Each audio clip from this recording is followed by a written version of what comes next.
What's up, bookworms? This is Megan coming at you with another Cantina conversation. Today's episode features a chat with SB Caves. We're talking about the book Honeycomb that is available now. This was such a great conversation. Obviously, I always have great conversations with writers and authors who I have on the show, but it's just really funny because Honeycomb is really disturbing psychological thriller. It's kind of messed up, but I couldn't put it down. It was such a great book, and it's so fun to talk to these authors. Sam was just like, such a sweet guy.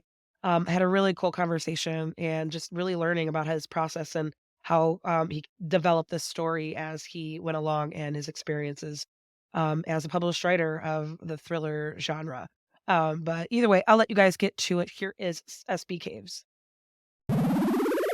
So today we've got SB Caves. We are talking about Honeycomb. That book just came out, so anybody listening today can go ahead and pick it up, and I encourage you to do so. Sam, thank you so much for joining me today. Like I mentioned earlier, this book messed me up, but we're going to get into some of the deeper stuff here. So thank you so much for joining me today. No, thank you very much for having me. It's a pleasure. Thank you so much. Yeah, absolutely. So to get started, can you share like a summary of the book so that people can follow along with the conversation if they haven't Of dug in course. yet? Yeah. So, Honeycomb is a dark thriller, and it's essentially about six people who are invited to take part in a. It's sold to them as like a social experiment with a little bit of medical testing involved. And essentially, it's about they have to stay in a creepy old house for a week, and every day they have to take a pill. Five of them are taking placebos, and one of them will be taking a revolutionary new drug, but nobody knows what it does or who's taking the drug. And as you can imagine, things go crazy quite quickly, and all hell breaks loose, and there's plenty of twists and turns along the way. Yeah, yeah, to in a nutshell. So can we go into your background real quick? Because Yeah, you have a couple books under your belt and then, geared towards the like psycho thriller suspense genre. Just yeah, get either whether personal background or professional and maybe what led up to you bringing Honeycomb to the world. yeah, sure. I'm the author of two previous books as well. So I've got my debut, which was I Know Where She Is, and my second book was A Killer Came Knocking, both very dark books in the style of, in the tradition of kind of Honeycomb, very dark, twists and turns and everything. And Honeycomb came about really because I had this, it came from a kind of a few different, the idea came from a few different areas. One thing that kind of got me thinking about the idea for the book was I saw a video about beekeeping, and it was a guy. It was a random video as well. I didn't even mean to click on it, but it was about a guy who was telling people, a beekeeper telling people what happens if a hive rejects a queen, and you have to make a little thing called a queen cage to stop the other bees from killing this particular queen, and that kind of started getting the cogs moving, and from there I just began to write it all out, and it all fell into place pretty well. And it's going to be a little Yeah, tricky because the twists are like they're part of the plot, but I don't wanna rob anybody of that that moment because I just yeah, remember so many times where my jaw dropped, and I yeah, don't know, that rarely happens for me, like, when I'm exactly. reading, I guess I don't or, like, maybe I just don't notice it, I don't outwardly expressions don't change much, I'm not, like, outwardly laughing, I'm not, like, Yeah, crying, I'm just reading it, but there's books and moments in books where I'm just, like, sitting there stunned yeah. and or my jaw drops, and I'm just like It's like, definitely quite insert dark as shocked well. face, Yeah, like it's so funny how I because wanna yeah, explore maybe how that was part of my things was questions here is how because you already mentioned the research, but, like, how do you approach, like, the dark themes? Do you I don't know, do you have to get in the zone? Do you have to do additional research, things like that? I wanna explore, like, how sure, yeah, because some of these characters, they're all interesting, but the readers realize that they're all losers, and it's unfortunate, but it's like these people are desperate, and yeah, they're all dealing exactly. with some sort of issue, right? So I wanna get into that Well, part of it, like, how do you approach that? How do you explore that? with the writing process, I don't really actually outline at all. Really, I start with a very general idea, a very loose idea, and then I'll just see where it goes. And with this particular book, Honeycomb, I knew that I wanted six strangers of different personalities. there would be the trope of them being trapped in a house together. And you've seen it a few times before, but here you've got the pill that they're all taking that's moving the story along. And that's roughly what I knew about it. And I had a rough idea of where I was going to go. But the whole idea of them being all of different backgrounds and they all have their own kind of weird quirks and personalities is like, it was the challenge of the book, really, because I thought if I take 6 people and I put them in this location, this weird house, I have to give them something to do beyond the first kind of argument that they might have. You have to be able to keep these clashing characters moving, and the plot has to keep rotating and everything else. So it was just a process of really sticking. I knew my main character, Amanda, who is a kind of failed singer. She's a one-hit wonder who has slipped over the other side of fame, and she's fallen out of the public eye, and she's very much trying to find her way back from drug addiction and alcoholism and things like that, but also to try and get back into the spotlight in a way. So I knew I was going to take that idea and see where she went, really, and everything else fed off of that. So it was interesting, but it's a weird thing I'm about to say, but it's like when I started writing and characters would get introduced, I would only have a vague idea of what they would look like and who they would be. And then through kind of dialogue and things, you start to realize, okay, this is what's happening here. This is who this person is, and this is what's been going on in their life. So that's how I do it a little bit. So there's no real rhyme or reason to it, if that makes sense. It's a little bit just to see where it goes, as it were. Yeah, yeah, like a pantser, is that what they call it? Across the pond, I've yeah. heard pantser, yeah, that's essentially it, yeah. So it's because I find it quite hard to outline. I have tried to do it, and I just find it quite difficult because I feel like when I'm trying to maybe do it like scene by scene, and I'm losing the momentum a little bit by doing it like that. So I always think, okay, if I've got a starting point, I'll start it and I'll see where it goes. But obviously, there's pros and cons to that, because the con being I can write myself into a bunch of brick walls and knots that I have to unpick. So it's, and then also probably my way, you have to do a lot heavier editing on the back end of things. Fortunately, with Honeycomb, though, everything fell into place. It was the first time really that had happened where a lot of the stuff fell into place. Maybe because it was like an unusual idea and things, and it was all confined to one space. But yeah, I got lucky with that one in a way. So Yeah, yeah, because yeah, all of the characters are so different, but I can see how their personalities came to you as you were going. I could totally see that happening. I'm imagine you had an idea of the types of people, the types of characters or personalities that you thought would make for interesting and like engaging sure, plot, yeah, engaging story and all that. Cause it just becomes like you set the tone for sure. And it's no, this is not a redemption story for no. anyone. This is not It's funny and because not at all. Yeah. no, it's because you can take these characters, but then you can, especially because they all have a slightly showbiz angle to them. One's a kind of Shakespearean actor, one is a comedian, and one is a dancer and everything. But you can dial it up a little bit, and you can really make them either go over the top or while still trying to ground it in. These people are more than just their profession, but you can play with that eccentricity as well, which I think it feeds into the clashing personalities thing. So Yeah, I think that that's so interesting that you pointed that out because yeah, these are personalities that crave that attention, so to speak. Like they yeah, feed off of it. Like their sure, professions and what they pursue, it's because they either like they're performing an art, but they like performing. They like yeah, being, exactly, yeah. doing that. And so I thought that was so interesting because it's how do these researchers narrow it down who to choose? Like people who are desperate, people who are down on their Sure. luck and who look Yeah, need a big break and people who will be likely to accept that type of break. exactly. And Yeah, yeah, I'm thinking like, no way in hell you pay me even if you pay me as much as Amanda got paid. I really don't.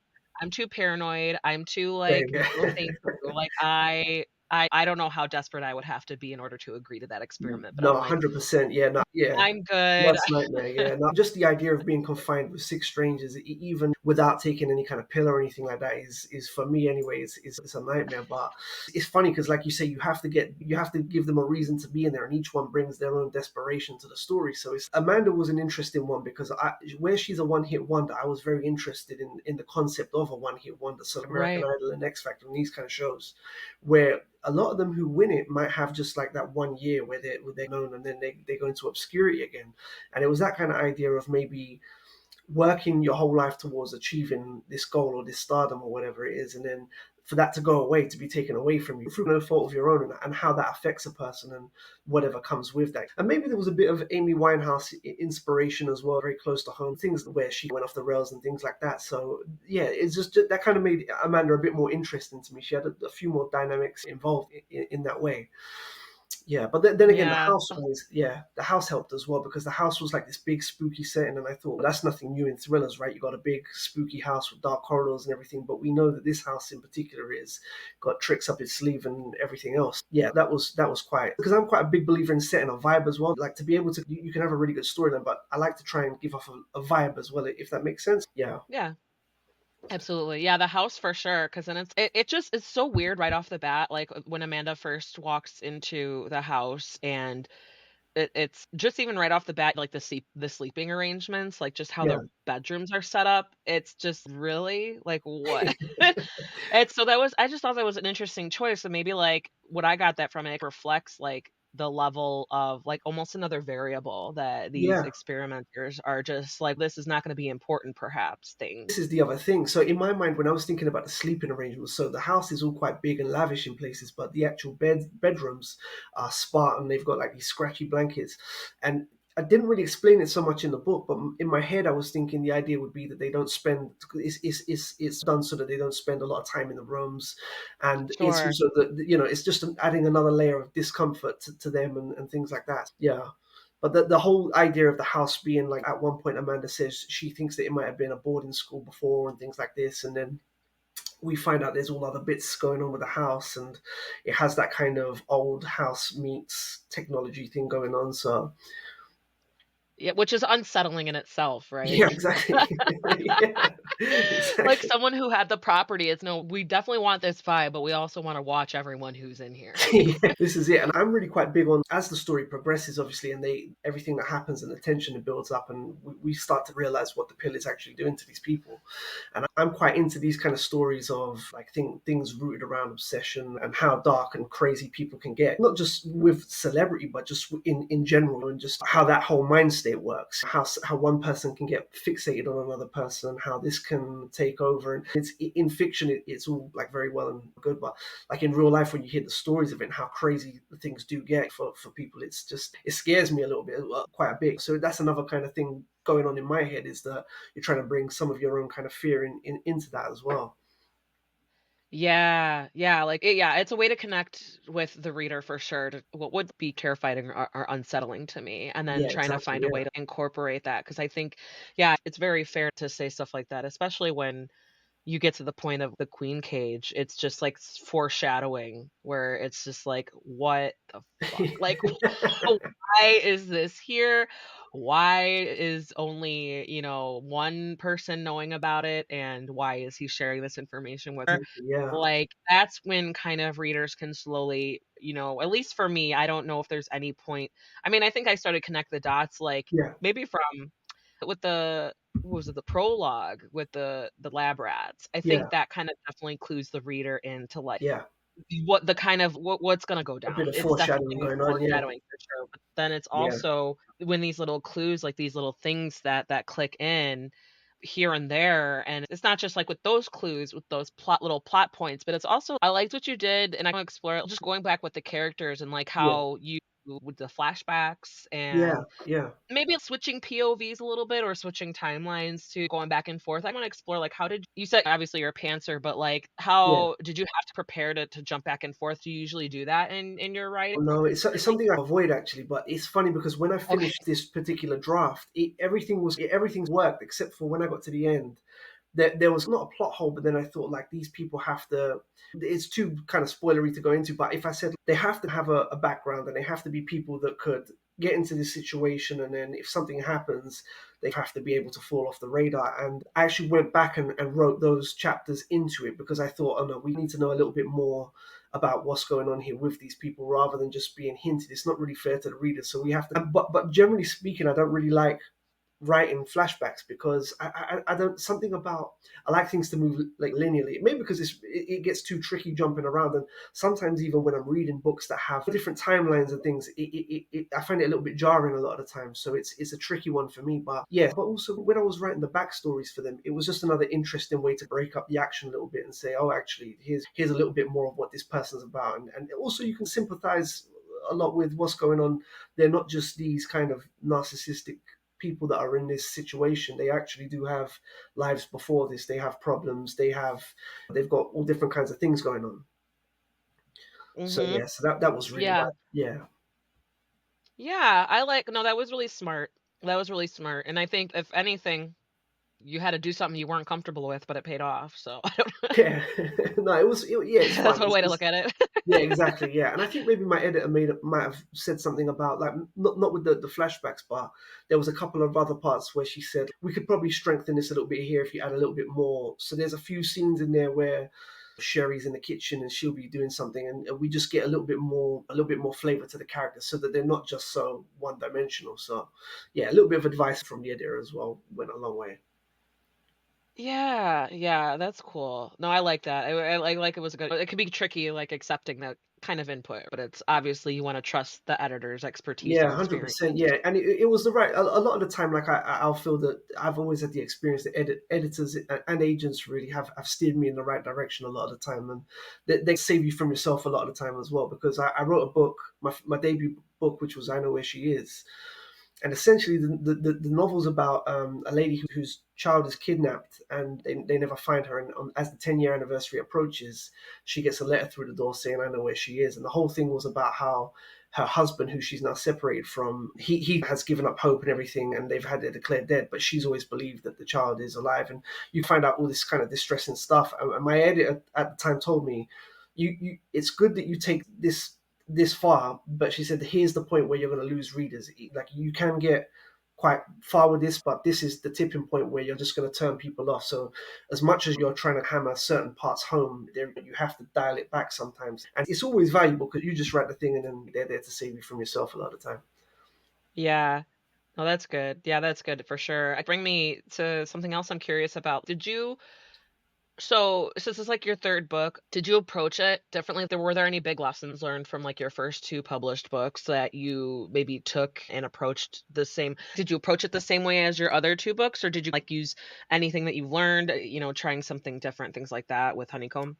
Yeah, so Honeycomb is really a lot different in as much as it's the concept is a lot bigger, and it's one of these ones where you're relying on a this one concept to move everything along, move the story along, and it's the first time I'd ever written kind of 6 characters that I have to juggle and then put them all in a confined space. So there was a lot of challenges in that respect. Is just having 6 clashing characters that I had to do things with. I couldn't just have them as background characters. I had to keep these plates spinning, but also the fact that I have to keep it confined as well. So there was the 2 different challenges which I'd never done before. But the way I wrote it was I just decided that I was going to work on it every single day and keep everything flowing, and and that really helped. That kind of kept everything going along, and that kind of helped me stay stuck in it and stay focused a little bit. So it was a it was the most enjoyable experience I've ever had writing a book, because it was just the way I could play around with things, the way I could get very unhinged with certain bits and pieces. There's a part where a character does something very strange to me, actually, when I was reading it back, and had forgotten about this one little detail, and they do this. It's not a spoiler really, but it's where Arthur, he leaves his room and he licks the doorknob. And when I had written that, I don't remember what I was thinking when I wrote that, but when I read it back, I was like, there's a lot of crazy things that happen in the book, but that is such a weird detail. And I couldn't really remember why I had it in there. But when I read it, I was a bit like, wow, that to me might be one of the most disturbing things in the book, when he licks that doorknob, because it brings him back to his senses. He's like, what am I doing? And there's little things, so there's little kind of weird, creepy things like that happen. But yeah, it was so much fun. It It's really funny was. that that was the most disturbing to you 'cause So much disturbing stuff happens, but a lot of it is Yeah. it goes crazy, and it gets towards the end, it really ramps up. But in the Oh, more subtle yeah. parts, the subtle kind Yeah, of I could see that as being, like, the lead up, like, the gateway to what's gonna happen. yeah, exactly the more right. disturbing things. You bring up an interesting point because, yeah, it was like so crazy how you're just watching a slow train wreck essentially. At Yeah, least yeah, that's what it felt like for me. And yeah, so yeah, presented like the psyche or the context of their brains. They were like, why? Like inside, like they knew, like you made it clear that the people knew yeah, this was unhinged behavior and they yeah, didn't know why. Like yeah, they were able to rationalize or seek logic, but yeah. and question themselves, but they couldn't help themselves. There was like No, that was there was scary that to me as well. disconnect. Yeah, because I thought if you knew you were having these thoughts, these mad thoughts, and you knew they were crazy thoughts, and you, in your own head, to me, that's a scary thing. Like in your own head, you're knowing that it's wrong, but you can't get away from thinking like this. And maybe there is something to be said about maybe mental illness or something like that. I don't really know. I didn't intend for it to be like that, but that was certainly something that I thought was a scary concept that they knew that this was happening and that they were powerless and actually giving into it and being like, this is really crazy, but is it so bad how I'm feeling? That's I definitely caught that. I don't think it's a bad thing that you know there's like a parallel there Yeah, because mental illness it's yeah when people who are self-aware, just self-aware and they know that depression or anxiety or yeah, they've got something that where they can identify it and they're like, "Okay, this is a trigger for me." They understand it and they know mm, whatever point of their journey that they're at. But I that's what that definitely reminded me of was like just the self-awareness and then that disconnect. And yeah, like you said, it's frightening. It's you don't yeah, have you can only help it so much because a lot of the times I think mental illness like it's just a matter of chemical imbalance and right, some of that. So that's yeah. for you to play on that intentionally or not, I think that was really interesting and really smart just to help more like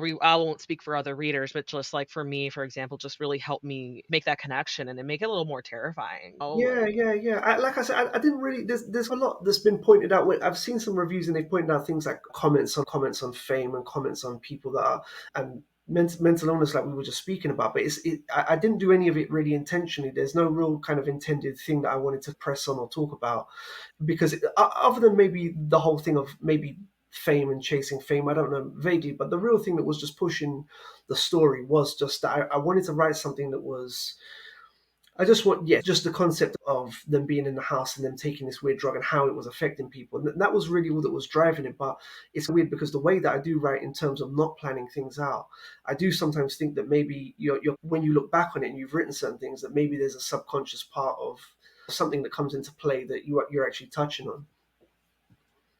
yeah. Yeah, and who knows, maybe if you were actually trying to like make that connection more blatant or I feel like the writing would have showed that you were trying to maybe like Yeah, drive it yeah, home, a bit right? more So I think ham-fisted, the right? Yeah, subtlety there yeah. yeah, this the subtlety there, it helps, and but that's I guess it's interesting going forward, you get insight into what readers pick up on and, Yeah, you and know it's nice actually. It's nice to read certain reviews and for them to say that it's a comment on this or that or yeah, I know, I was like, cause I've seen a couple people, like, push reviews on Instagram, and I've been commenting like, "Dude, this book fucked me up," like and by the way, I love that. Thank you so much because when I read your yeah, review, it was like a it was lack so of nice. better It was, words, by the way, if you feel yeah, like swearing and dropping some F-bombs, we're yeah. all good Yes, here, I've got to do it. Yeah, it's got to if be you done haven't gathered sometimes. that yet. But really, that's, like, the best way that I can articulate it is just my brain was just like, "Oh, holy shit," and it was just, like I said, like a slow train wreck, but as I couldn't put the book down, I had to keep watching. It's like you couldn't look away. Like, Right. it's Well, that's really nice to hear because that's all I'm really trying to do is get you from the first page to the last page without you feeling like you're bored. And the way I write, so I generally tend to work on a book every night and I try and do a quota of words that will get the book done quite quickly. So it's quite an aggressive way of working on it because I'm working on it every night and I'll try and do 1,000 or 2,000 words a night. And if I'm tired or whatever, I'll just try and get it done. And it's the way it comes out aggressively. And you see it in the pace of the book as well, where the pace is just. And I was saying the other day to someone that it's not always a good thing because there are times when in certain situations the pace does need to be pulled back a little bit and sometimes I just wish that sometimes with certain books I would love to be able to take more time with it and maybe stretch out certain things, but for this book in particular it seems to work where the pacing seems to work because like you say there's so many different things going on and there's towards the end that last third where things really kick off and everything starts going mad. You can't really pull that pace back a little bit. Pacing is something that if I just felt like I had more time to write a book, I would love to just be able to take a breather on certain parts, stretch things out a little bit, and yeah, yeah, Yeah. Your method of trying to making because I've talked to authors who are like they procrastinate a bit, which or mm, just their process is not like they can't force themselves to sit down and pump Mm, out work. Sometimes yeah, sometimes they can if they have to, but that's just not it's not how they get in the yeah, zone. That's yeah, not like yeah. how they produce their best work. And there's authors that I talk to who they have thrown out entire chapters because they weren't happy with it, or they threw out, I don't know, how thousands of words. And I'm like, what are you doing? You Yeah, could at least yeah, keep yeah. those and maybe put a collection online of like short stories or something. Cause I'm like, I don't know. Oh, Some of man. these, I'm like, I can't imagine anything that you write that had to do with this story was really that bad. Where like Oh, nobody's well, going, I've been guilty of that. But I wrote a novel. It never saw the light of day, but it was a real bad novel. The first draft was like 500 pages. I took 200 pages out. I added in 100 pages. It was like a real Frankenstein. It was just a mess, and it was readable, but it was just really not very good. And sometimes that's just how it goes. I think. I think sometimes you've just got to.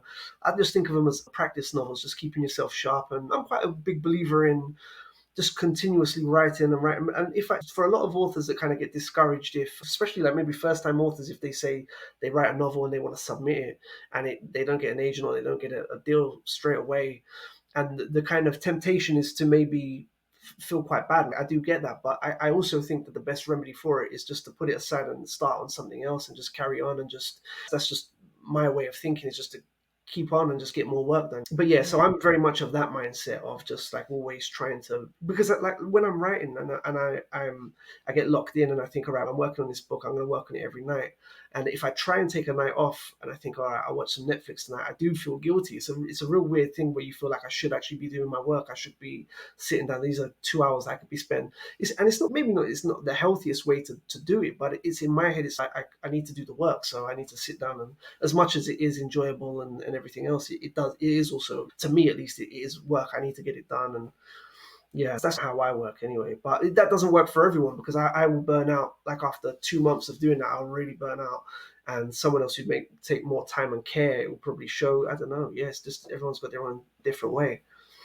Yeah, I think honestly, this book was such like you knocked it out of the park, and so I feel like whatever you did, like whatever worked for you, I guess keep doing it. Work with that guilt. If you need a night off, just embrace the night off. I don't know. Yeah, I could definitely, yeah. It was like there's when I get like arcs and write book reviews, and I really want to make sure that I'm not only reading it in time to talk to authors when I yeah, talk to them, but I also want to make sure I read it in time to with respect to what I got the arc for was so that I can write a review hopefully before the book comes out. And so right. there are times I'm so behind on my reading and I'm like I take a break from one night I just won't read and I see that guilt. And it's Yeah, funny yeah, because I yeah. shouldn't feel guilty for not reading. No, I love books. I love reading. That was the whole point of like me doing this stuff.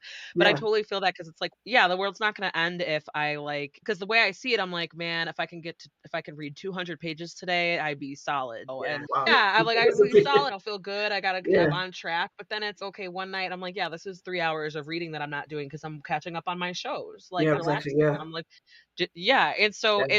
And sometimes I you need totally that. feel that. And it's okay. I'm here to Yeah, tell you it's okay. you do need it sometimes. I You're do not get alone. I it. think even the writing world, I think there's a lot of authors who do the same thing Yeah, for no, sure. but yeah, fair play as well to book reviews and the book community who are just like doing it for the love, putting a lot of work in, get spotlighting authors like myself. It's such a blessing because it's just, it really is worth its weight in gold because it's like it's such a help to authors and it's just the book community that I've seen online and everything is just such a nice, it's so nice and so giving and yeah, it's just really nice. So yeah, it's very Yeah, much and I think appreciated. because I know it definitely helps, and I try to like I don't if I don't really like a book, I won't post Yeah, about it. And yeah, like I'll still review it, but I'm not gonna be like, "Oh, new book review up." It's no bash a book, but if someone's honest or if somebody like asks me, because there are times where like I speak to authors and we're yeah, like I was underwhelmed by the book, but I still had like a great conversation and they're still really yeah, interesting to talk to. It was just like maybe something just didn't hit right for me, and that's okay too. It's yeah, not yeah, it just didn't click with me. But then there are books that I thought were phenomenal, but then when I talk to the author, it's not like they're not interesting, it's just maybe the exchange isn't as natural or yeah, the yeah, conversation doesn't flow as well, so maybe it's a little yeah. trickier for me to keep the conversation going. So, like that where it's I wanna respect the work, I wanna respect the writers, the authors, but Yeah, it's also yeah, like you're saying, like, the community, I wanna, like, respect the community too, because I wanna, like and I'm also, like I just play nice all the time. I'm not trying to Yeah, make anybody feel yeah, bad for, like, the baby that they spent years possibly creating and putting right. out into the world, and so I'm just like, "You know what? This wasn't for me, but if this is your jam, then this might be up your alley." But it's also being respectful of the reader's time too. It's you don't wanna I'm not gonna recommend something that I just thought was okay. 100%. So Yeah, no, I yeah, and that's valid. That's completely valid as well because, when I do get a bad review or I see a bad review, I never really get angry about it because I always think that everyone's not gonna like your work or whatever. But I always just think that if they've taken the time to read it and they don't like it, it's valid. It's just it is what it is. But it's funny because authors are a fragile bunch. But it's I think that being part of being an author is being able to take that rough side with the good side, the compliments as well as if you get negative reviews or even just like middling constructive reviews or whatever, but you just have to take it, and once it's out there, it's out there. You've done your best, and that's really it. But yeah, but it's yeah. yeah, it's Yeah, that's a good mentality to have because 'cause I'm like, I was gonna yell at you, "Don't you read your reviews? Don't read your bad reviews."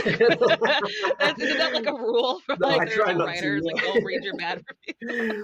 I try not to. Yeah, that's yeah, So, and I understand, I get the temptation. I don't know, I could never, like, produce work like that and then just be prepared to, like, okay, releasing it to the world where anybody is going to, like, listen to yeah. even, like, doing this stuff, when I release these episodes, I'm just like, I don't know, if people think I'm a dork, I'm just gonna own it because I am. I'm like, you know? But it's the same for me because I don't really before Honeycomb's book deal, I didn't really engage with social media a lot, only because I just didn't. I'm not really sure, to be honest. It's that whole thing of maybe trying to engage with people you don't know and things like that. And there's maybe Sure. even a little bit of distrust of social media on my part as well. And the other thing is as well, doing podcasts. This is the first, like I've done about 6 podcasts maybe in the last couple of months, and I've never done them before. So it's a new thing, but I'm always conscious of. I was naturally when I talk to people, I have this habit. And everyone tells me all the time that I look up when I talk, and I did a video one and the whole time I felt like I was doing this. So it's remembrance. It's a nervy thing for me as well. So I think I it's do the strange. same thing, it's okay, like, it's just I don't know, it's like something about maybe removing eye contact that helps you, like, you concentrate on your I brain, I think don't so. know, That's like, for me. It's definitely 100%. Yeah, that's my excuse anyway. Yeah. yeah, you're like, "Oh, wait, forgot where I am." I wanna tap into some things. So, what I don't know if we talked about this, but what so since your other works are like suspense thriller in that realm, what, like, draws you to that versus, I don't know, any other type of genre? Yeah, do you know what it is? I just really, and I'm not sure what it is, but maybe it's because I grew up watching a lot of horror films. We had a video rental store around the corner from where we lived, but it wasn't like a blockbuster. It was like in the back of a convenience store, and it was like all B movies. And there were my mum, God bless her, she actually let us rent. Like when we were quite young, we would rent these horror films, and they were just these mad films. Like a lot of them are on YouTube now because they're just like B movies. They don't like everyone forget they're not like well known, but they just have the craziest things going on in them. And I'm not really sure what it is. I just get drawn to darker themes. When I read a book, there's a book by, and I always bang on about this author, but there's a book, and now I'm gonna get this wrong. Kene Minato, her name is. She wrote Penance. Do you know this novel, Penance? And she wrote I two. yeah, I've heard of it, yeah. Yeah, so Penance and Confessions, I think, are her two translated works in English, and they're super dark. The Japanese translated to English, but they're real dark thrillers and dark themes and things. But there's something to me about when you read a book that's really dark, and it to me it keeps you more invested because there's a dread that you feel. I'm not really sure. There's a discomfort that you feel that's a morbid, maybe curiosity that you feel. I'm not too sure what it is, but when I was saying about how what draws me to writing these things, what I try and do is I try and take like a what I'm trying to achieve is trying to have if a person reads it and thinks I would hate to be in this situation, I would really hate to be in the main character's shoes right now, but you're still invested in their journey. And that's what I'm going for, that safe space where you think, I'm so glad I'm not this person, but let's see how this turns out. Because something is bad things are gonna happen all the way, but you're safe. And yeah, yeah, it's just maybe a list of also reading super dark books, Silence of the Lambs and things like that, and just these real crazy classics that are just Dracula and things that are just dark and creepy and get under your skin. Just I just love it. I'm not sure. I don't Yeah, I know. don't mind reading that literature. I think I just don't like being scared. I don't like watching them. There's a couple of pretty fucked up movies that I was just really curious about, like Midsummer or I think Mm, Hereditary yeah, I think scary. that's the it's disturbing and scary, but Yeah. it's not like super it's not a whole lot of jump scare moments. It's not that.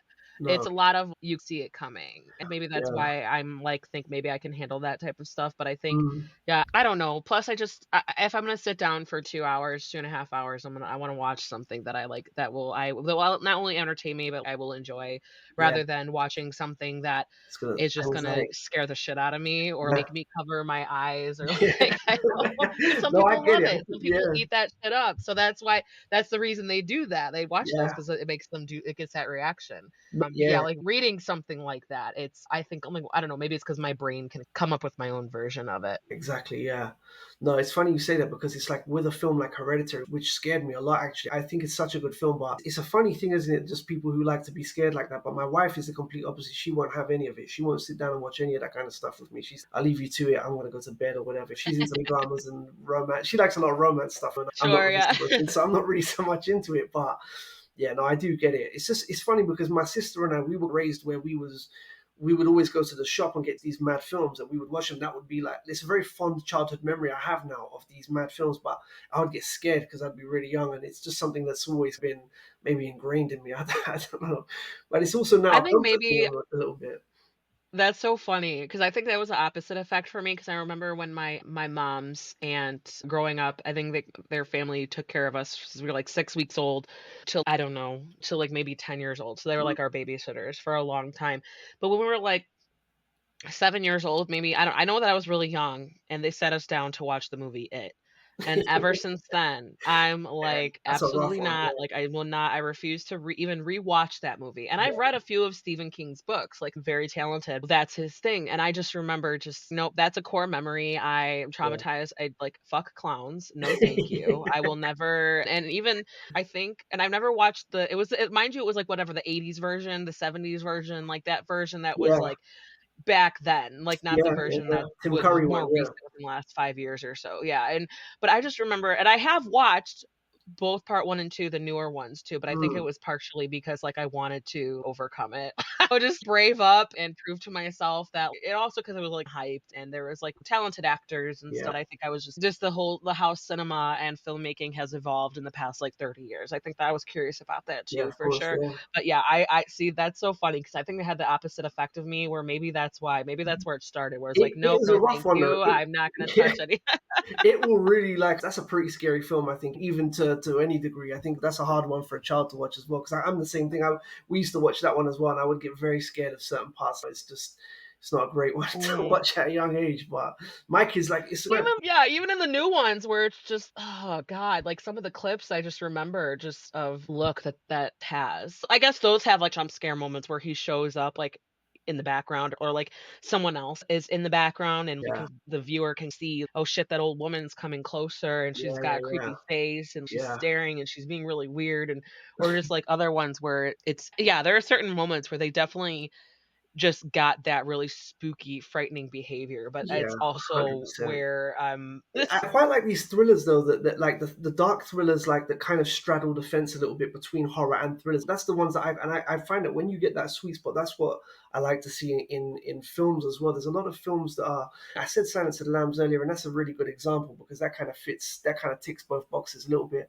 But all of this kind of serial killer kind of stuff, these real dark serial killer novels and things like that are genuinely they're thrillers, right? But they're genuinely quite scary. The thought of these, and Netflix, they show a bunch of the documentaries about Ted Bundy and all these people and what's his name anyway. But they're just very scary. yeah. I'm a true crime like crazy guy, and I can't even think of anyway. But like Richard Ramirez, the guy who in LA used to break into people's houses and all this kind of crazy stuff. That to me, I read a lot of the true crime versions of the true crime books, and they're so scary. They're really some of the scariest things you can read in these true crime books about the real crimes. So it's an odd thing. It really is. But I just See, that's the thing is, like, I listen to true crime podcasts, and, yeah like, I'm interested in those documentaries, even if it's, like, real life. I don't know what I can't explain it. If it's, like, it's even even if it's, like, a fucked up scary movie, even if it's okay, it's based on a true story, like, yeah I'm more likely to watch the true version of it, the documentary version of it, right than the reenact or the scary, the film part. I don't know, maybe if there's just a I think it's just a morbid fascination versus way and like a filmmaker has taken liberties and they're just gonna fuck with me. It's maybe yeah that's yeah where yeah that disconnect is. I don't know. exactly yeah no that's the thing, isn't it? The artistic license there will get in your head and do all these other kind of crazy things that yeah No, it's Yeah. Oh, that's so funny. Okay, so what were the most challenging parts to write? What were the most enjoyable parts to write? challenging parts. Yeah, like I said earlier, the challenge really was about these six clashing characters. And the whole thing really is that if you have six very different characters and you put them in this house, the one main thing that you think is going to happen is an argument, which they do have. I think it's maybe the first night they're in there. There's a big bust up, and there's you see how the different dynamics among the characters work and how their personalities clash. But then beyond that, you can't just have these characters just doing these things over and over again.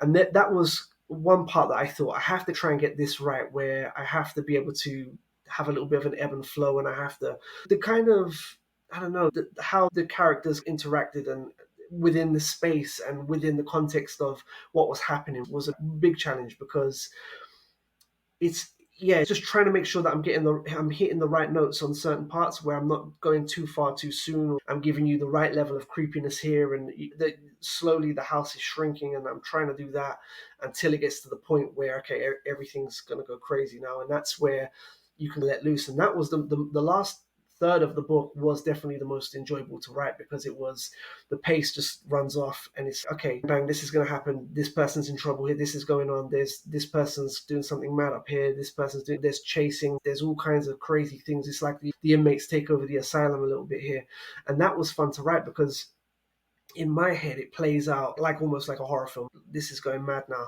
and that's where you can't pull back anymore. You just have to keep going to the finish line. So that was really enjoyable, and I quite liked the ending, the twist in the end. So that was one thing that I really enjoyed writing. So like when you mentioned, oh, they see the queen cage earlier on in the book, and that's the foreshadowing.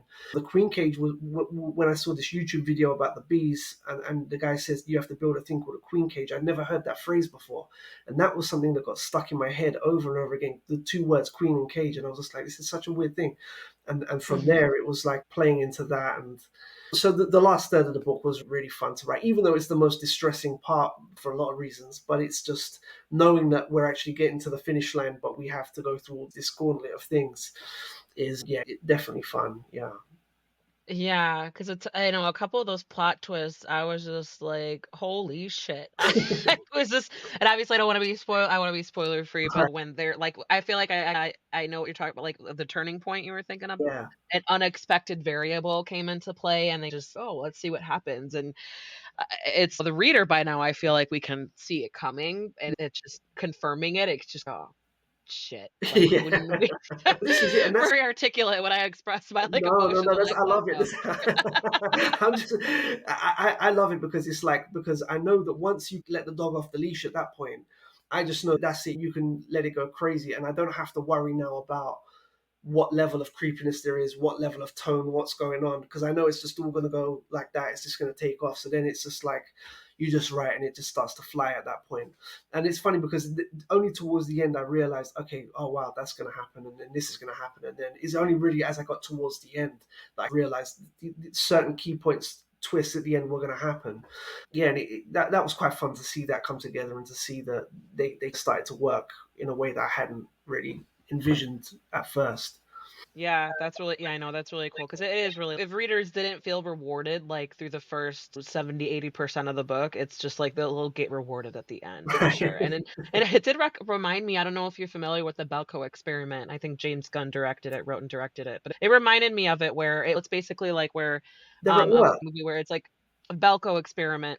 Is it where I they're don't know at how work in the building? They're all at yeah, work. Oh, where they all have to, like they have to, like, okay, kill 2 people or yes, like, they yeah, separate yeah, and then it all goes pretty much as expected, but I just it reminded me of that as the ending is just also unsettling. At yeah, the ending, you're just it's so I don't wanna spoil it by saying it's, like, open-ended, but it's just essentially it's, "No, this is the ending, we know what happens, this is what yeah, happens," but it's just we're just left there, "Oh, holy shit." That's what it reminded me of. That's what reminded me of the Belko experiment where at the end where it's just yeah. this is the ending that we're getting, but it's not the end, This is like, the in thing, that yeah. yeah. I want to be able to leave it up to like at a certain point, and I just want to be able to say then now the reader has to decide what's gonna happen from there on out because this is where that whole thing of maybe leave them maybe wanting a bit more or something like that. I think there's maybe a lot to be said for that to not go too deep into tying everything up. It might be a flaw as well, but it's a flaw that I'm okay with.